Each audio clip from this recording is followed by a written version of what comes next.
Earth.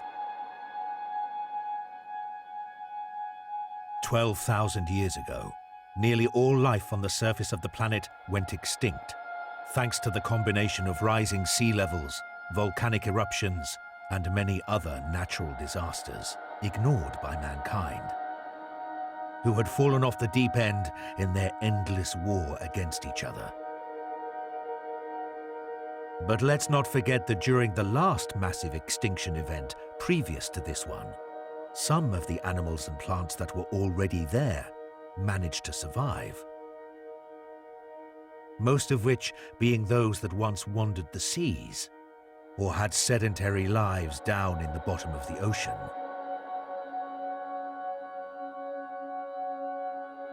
"5,000 years pass. And just as the sea level started to recede, the animals began to rapidly evolve, similar to how it happened with Earth's first animals, which, in a way, meant that the natural balance of the planet had finally been restored. But this time, with the cephalopods taking the role that humans once occupied in the animal kingdom. As they evolved, they went from fighting with the other species merely for their own survival to fulfilling territorial demands as the sea levels began to rise once more. They would experience equivalents to the humans' stone, copper, and iron ages as their needs changed and their societies became more advanced. But with the advent of technology, as well as the head starts they achieved from finding the remains of human civilization, their battles not only grew in scale, but they became constant. So much so that certain civilizations shaped themselves around these same battles and created a competitive sport out of it. The Turf War. One of the first of such civilizations is Inkopolis, home of the city of Inkopolis and the birthplace of the Turf Wars. The sport was created as a historical celebration of the Inklings' victory over the Octarians, led by Octavio, their most recent leading figure. A victory that would have been impossible if not for the valiant efforts of Craig Cuttlefish's Squidbeak's platoon against Octarians' military prowess, as well as their technological monstrosities known as the Great Octa-weapons. Had the Octarians been victorious, however, history would have changed for the worse. None of the peace and harmony that you see here would have been known to today's generations. This tower, which many consider to be the very heart of Inkopolis, would never have been built. Technology would stagnate, and Inkardia's cities would have become just as soulless and undeveloped as the Octarians' current settlements. Because there is no freedom of expression, nor the drive to innovate in a society ruled with an iron fist. But, just like the Inkardians, the Octarians' actions were driven by the need to evolve and satisfy their ever-increasing demands. The most prominent of these demands is the need for zapfish. These peculiar life forms are used to power the cities of most civilizations on Earth, such as the one you're looking at right now. They all receive special care in order to be able to keep these cities up and running. But even then, few have ever lived long enough to become great zapfish. These elderly zapfish are capable of powering entire cities on their own, which removes the need for dedicated zapfish farms. However, this will inevitably lead to some cities becoming entirely dependent on their energy. This was exploited by Octavio against the Inkopolitans in order to claim their great zapfish for himself.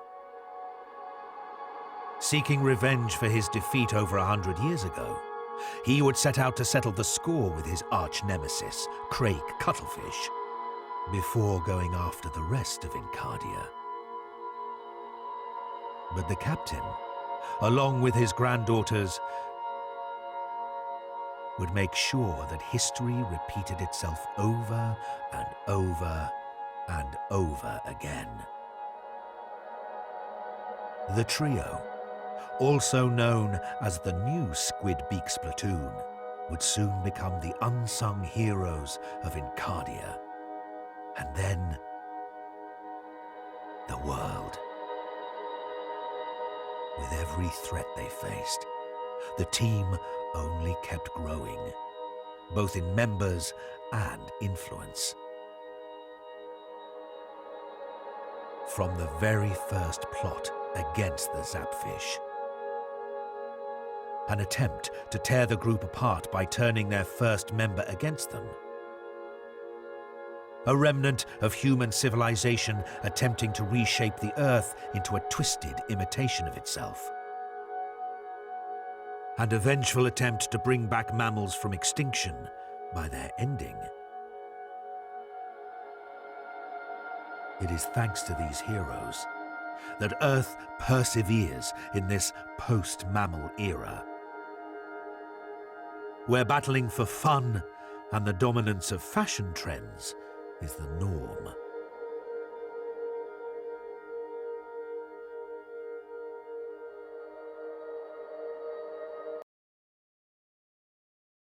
But whatever happens next on Earth won't be our main focus.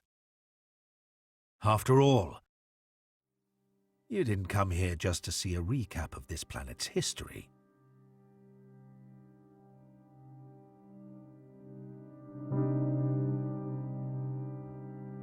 Edging between heaven and the underworld is paradox, where mammals still roam both land and sea, where fantasy and reality coexist with one another, and so much more that stands as the norm. But as a result, things rarely stay peaceful, unlike Earth. Which is why the thing that stands above everything else in most of the societies in this world is morality. As unfortunate as it is, the eternal battle between all sides of the moral spectrum is something that will always be a part of life. Each are unrelenting, unwavering, and unfailing. And no matter how much one will try to ensure eternal peace for everybody, destiny does not favor anyone, not even the purest of souls.